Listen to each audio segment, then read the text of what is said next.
like 4.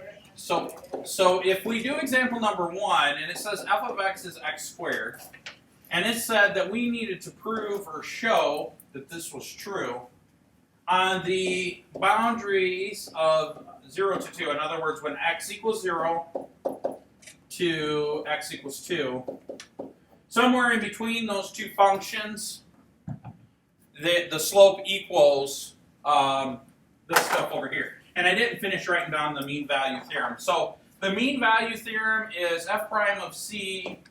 There is an f prime of c that exists that satisfies the condition f of b minus f of a all over b minus a.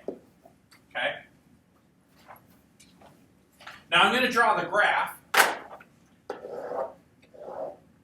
Okay? And so what they're really saying is, hey, we know that this is a quadratic formula, or not a quadratic formula, but a quadratic equation. And, well, you know what, I'm not real keen on the way that my graphs have been looking lately, so let's just use the calculator.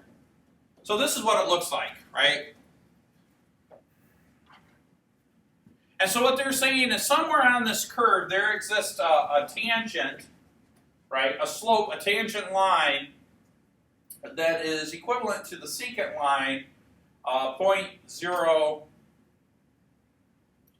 well, it'd be 0, 0, and 2, 4, okay? Where, in other words, when x equals 0, so we've got x equals 0 here, and we've got x equals 2. Probably didn't say it right, but I'll draw it down right. And so we've got a secant line like this. Okay, we'll draw a bigger, because that's supposed to go through the origin. And so this point here is 2, 4. Now, luckily for us, this is an easy enough equation that we could solve this in our head, right? In other words, f of 0 is equal to 0 squared, which is just 0. And then f of 2 is equal to 2 squared, which is just 4, right? That's where I get my x and y values.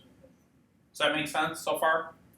So now what they're saying is somewhere in between these 2 points, there exists a c that when I take the tangent line, it's parallel. In other words, the slope of the tangent line and the slope of the secant line are the same. That this, which is this green line, is equal to the slope of the blue line. Does that make sense?